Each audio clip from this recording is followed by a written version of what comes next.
Pollen grains are generally spherical in shape. Diameter is near about 25 to 50 micrometer diameter. It has a prominent two-layered outer and inner.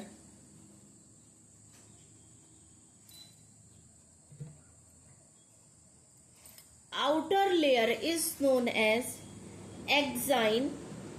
Inner layer is known as intine. तो बेटा pollen grain जो है वो हमारा spherical shape का होता है और 25 टू 50 माइक्रोमीटर जो है वो डायामीटर में होता है. इसकी दो आउटर कवरिंग होती है, जो दो वॉल्स से जो है वो ये प्रोटेक्टेड होता है. जो आउटर वॉल है बेटा उसको हम एक्साइन बोलते हैं. आप उसको जो है एग्जिट से भी वो कर सकते हैं कि जो आउटसाइड है, बाहर की तरफ है. इनर वॉल जो है उसको हम इंटाइन बोलते हैं, मींस इनसाइड है. ठीक है. अब मोस्ट इम्पॉर्टेंट क्वेश्चन कि एक्साइन में एक केमिकल प्रेजेंट होता है, उस केमिकल का नाम है स्पोरोपोलिनिन. ठीक है. ये मैं यहां लिख देती हूँ, स्पोरोपोलिनिन.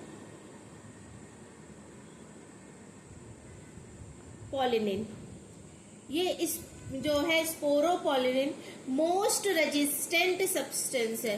तो कैसा सब्सटेंस है बेटा? Most resistant. ठीक है. एक ऑर्गेनिक कंपाउंड है बेटा. ये बहुत ज्यादा high degree of temperature, strong acid as well as alkaline medium में इजिली सरवाइव कर सकता है. ठीक है. और इसको कोई भी एंजाइम डिग्रीगेट नहीं कर सकता है. तो ये किसमें सरवाइव कर सकता है? स्पोरोपोलिनिन के लिए, क्योंकि बहुत इंपॉर्टेंट है इसलिए हम यहाँ पे लिख ले रहे हैं.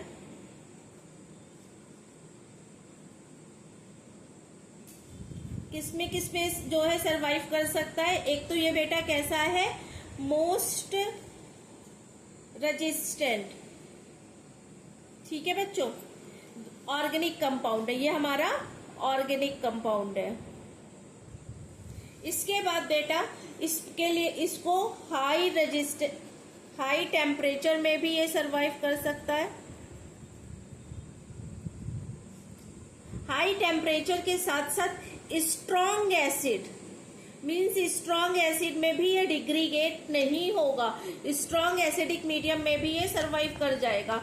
एज वेल एज एसिड में तो कर ही रहा है बेटा, एल्कलाइन मीडियम में भी करेगा. अब इसके बाद बेटा कोई भी एंजाइम, नो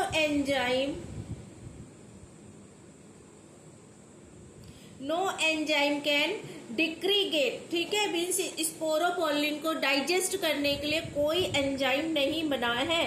ठीक है. इतना समझ में आ गया. अब देखते हैं बेटा ये जो पॉलन ग्रेन है इसकी जो आउटर लेयर है हमारी एक्साइन की, इसमें क्या प्रेजेंट होता है? हमारा स्पोरोपोलिन. लेकिन बेटा एक पॉइंट पे यहाँ पे डिप्रेशन आप कह सकते हैं, या फिर कह सकते हैं कि एक डिसकंटिन्यूअस होता है. एक प्रोमिनेंट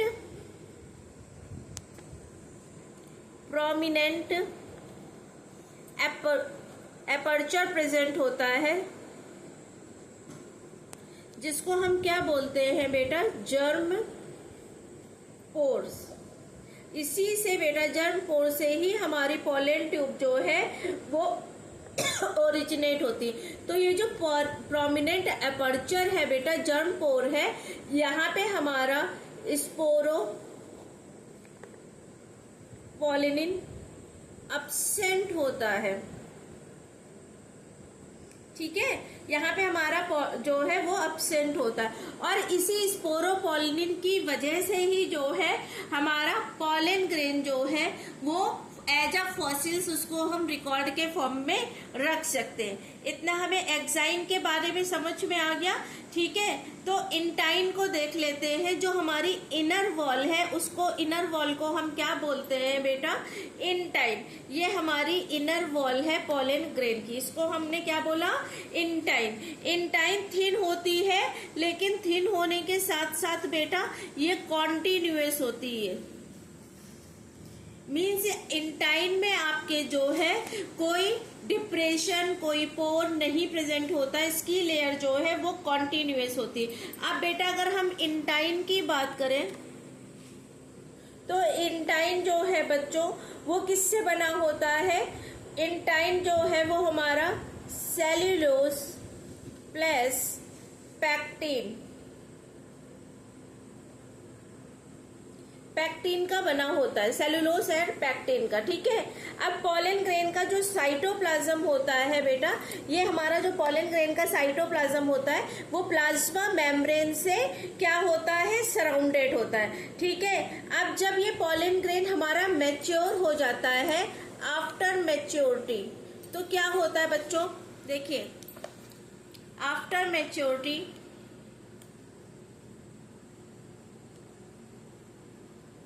ये हमारा पोलन ग्रेन हो गया, इनर एंड आउटर लेयर हो गई इसकी वॉल की। ये हमारा न्यूक्लियस हो गया बेटा। अब ये देखिए डिवाइड कर रहा है, वैक्यूल्स जो है जो यहाँ पे साइटोप्लाज्म है, उस साइटोप्लाज्म में हमारी 2 वैक्यूल्स प्रेजेंट है। ये हमारा इसका जो है पोलन ग्रेन का साइटोप्लाज्म हो गया। और पोलन ग्रेन के साइटोप्लाज्म में जो एनसीईआरटी कहती है उसके अकॉर्डिंग यहाँ पे क्या प्रेजेंट है बेटा? 2 वैक्यूल्स प्रेजेंट है। ठीक है बच्चों, अब एनसीईआरटी कहती है कि जब पोलन ग्रेन मैच्योर होता है तो इसमें 2 सेल्स बनती है। इसका मतलब क्या है कि अब यहाँ पे सेल बनेंगी। ठीक है, डिवीजन होगा, ऑब्वियसली बेटा कौन सा डिवीजन होगा? माइटोसिस होगी। ये हमारी इनर और आउटर जो है वो पोलन ग्रेन की वॉल हो गई। ठीक है, ये हमारी दोनों वैक्यूल्स जो है वो फ्यूज करके एक बड़ा सा वैक्यूल का फॉर्मेशन कर लिया। ठीक है, और यहाँ पे जो बेटा हमारा न्यूक्लियस था, यहाँ पे आप देख रहे हैं न्यूक्लियस में हमारे डिवीजन हो गया। यहाँ पे एक टर्म जो है वो एनसीईआरटी ने यूज किया हुआ है, that is asymmetric spindles. Symmetric नहीं है, उनमें सिमेट्री नहीं प्रेजेंट है। ठीक है, एसिमेट्रिक है, तभी एसिमेट्रिक होने की ही वजह से जो सेल्स बनेंगी वो भी कैसी बनेंगी? डिफरेंट डिफरेंट, इक्वल साइज की नहीं बनेंगी। एक सिमेट्रिक स्पिंडल। ठीक है, तो अब जब ये एसिमेट्रिक स्पिंडल फाइबर जो है उनका फॉर्मेशन होता है तो ये क्या हो रहा है? इसका मतलब सेल हमारी अंडरगोस टू मियोटिक डिवीजन। ठीक है, माइटोसिस होने जा रही है, माइटोसिस डिवीजन होने जा रहा है। तो अब इससे हमारी बेटा 2 सेल्स बन जाएंगी, दैट इज देखिए ये हमारी inner, outer and inner membrane हो गई पोलन ग्रेन की। इसका साइटोप्लाज्म हो गया। ठीक है, ये हमारा एक न्यूक्लियस हो गया और एक न्यूक्लियस हमारा ये लार्ज न्यूक्लियस हो गया। ठीक है, अब इसके साथ ही बच्चों यहाँ पे एनसीईआरटी लिखती है ये एक छोटी सेल बन रही है। जस्ट अ मिनट, मैं इसको रेड से ही शो कर दे रही हूँ।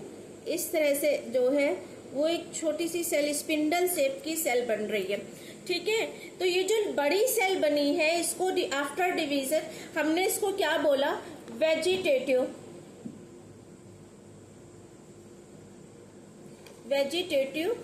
सेल। और ये जो छोटी बनी है बेटा स्पिंडल शेप बनी है, दैट इज जनरेटिव। ठीक है, तो जो बड़ी लार्ज साइज की है उसको हमने क्या बोला? ये लार्ज साइज की है, इसको हमने वेजिटेटिव बोला। ये स्मॉल साइज की है, इसको हमने जनरेटिव बोला।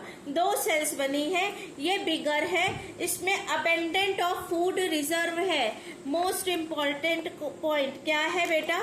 जो हमारी वेजिटेटिव सेल है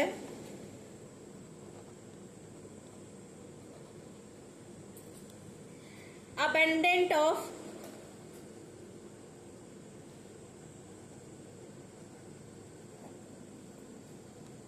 फूड रिजर्व मीन्स यहाँ पे बेटा क्या प्रेजेंट है, खाना प्रेजेंट है। ठीक है, किसके लिए प्रेजेंट होगा बताइए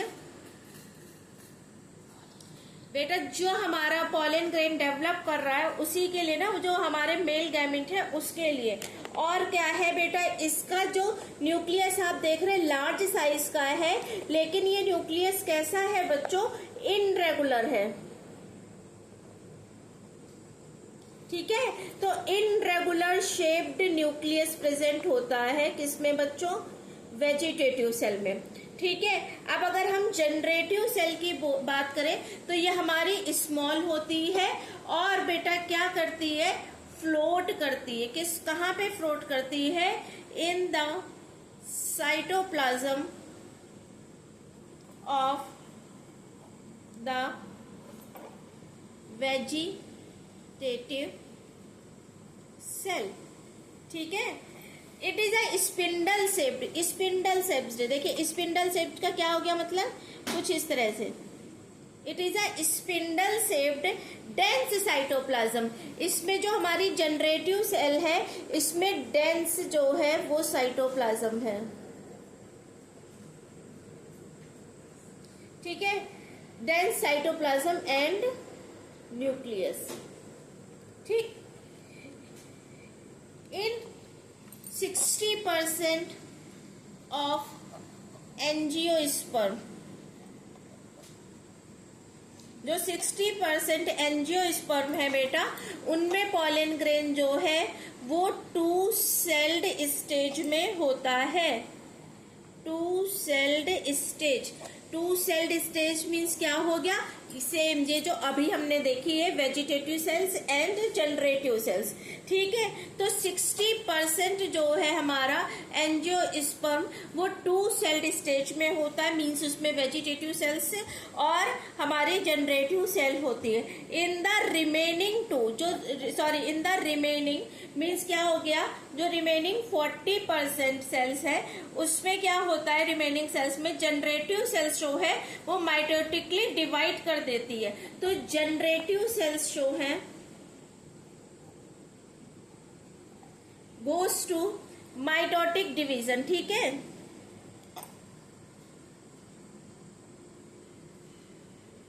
माइटोटिक डिवीजन। अब जनरेटिव सेल में माइटोटिक डिवीजन हुआ तो क्या बना बेटा, इसमें 2 मेल गैमेट्स, मीन्स जो ये वेजिटेटिव सेल्स थी इसमें फूड रिजर्व मटेरियल प्रेजेंट था। किसके लिए, ये जो जनरेटिव सेल जो है माइटोटिकली डिवाइड करेगी, जो अल्टीमेटली जिससे मेल गैमेट्स बनेंगे उनके नरिशमेंट के लिए। तो इस सेल को जो 40% है इनमें, क्योंकि ये जनरेटिव सेल्स 2 सेल्स में डिवाइड हो गई, 2 मेल गैमेट्स बना लिए बेटा, तो इसको हम क्या बोलते हैं, 3 सेल्ड स्टेज, 3 सेल। तो 2 सेल और 3 सेल जो है ये समझ में आ गया। अब आई होप कि आपको पॉलन ग्रेन का स्ट्रक्चर बहुत अच्छे से समझ में आ गया होगा। प्लीज चैनल को लाइक शेयर एंड सब्सक्राइब कर दीजिए। Thank you, have a nice day.